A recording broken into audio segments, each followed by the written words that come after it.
end of day recap. Let's jump right into it with USD CAD. So this morning, obviously Asian session right there. We had a breakout right, and then my expectation was for it to come into this 50-minute POI over here.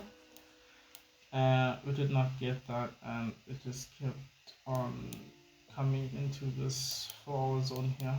At this point, obviously, I'm not looking for buys simply because we are within a 4-hour, so we're just waiting for more development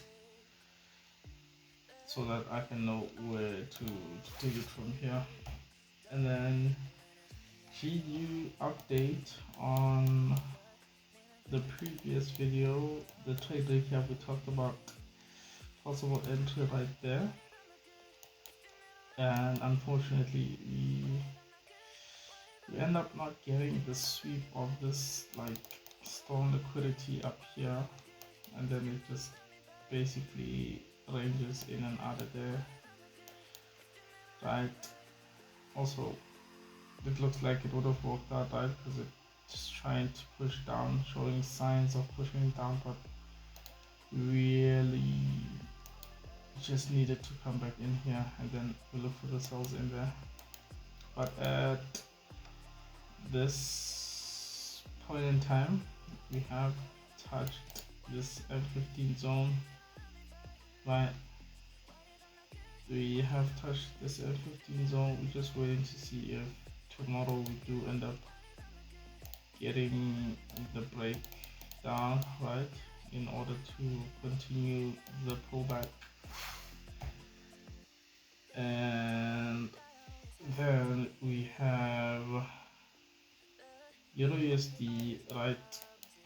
As I was just cleaning up the charts for the rest of the night, right, in preparation for tomorrow, I just think that I actually missed out on a trade on this. I think the thing is I got hyper focused on GPUSD, right, because that's where I expected the trade to come from, and then I ended up just being hyper focused on that and not looking at other pairs. Lo and behold, EURUSD gives something as well, right? So just a bit of a backstory. At this point in time, the internal would have been there, right? The IBOS would have been here on the M15, 15 IBOS, right? And then this is, I think, an appropriate POI because it's like the pullback from testing all of these here, right? Clean pivot POI left right there, and it would have broken out at this point here, right? When we come into here for the first time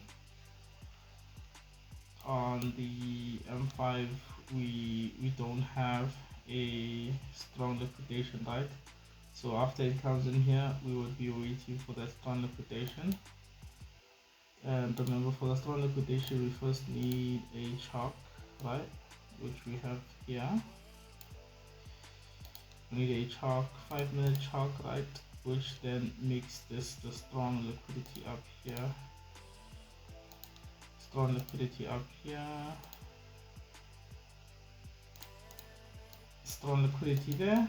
Once you get a sweep of the strong liquidity and the candlestick, right, this candlestick M5 does not break out of the zone, and then the market moves below that, that's your entry. So this actually should have been a running trade, another missed trade for the month, which it adds up.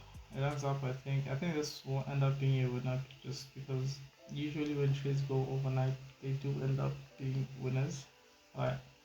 I don't know if this one will be, but usually they do end up working out. Kind of bad on my part, right? Another one of those things where it's hyper focused on one pair and then you let another one slip out of your hands, right? A little bit annoying. And then finally, Euro JPY. Haven't seen, not bad price action, right? Like it's moving down clearly, comes back into a POI, then starts moving down. But I'm not happy because of where we are stuck. We're just stuck between like this internal high and the swing low.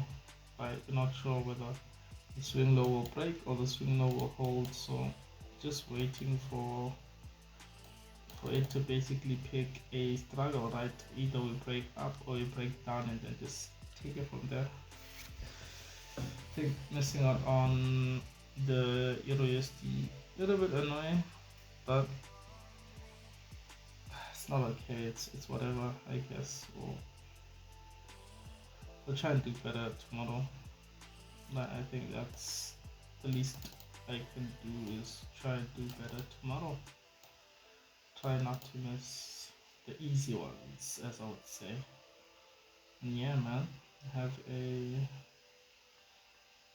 It's fucking midnight, man. It should be asleep. Go back to sleep.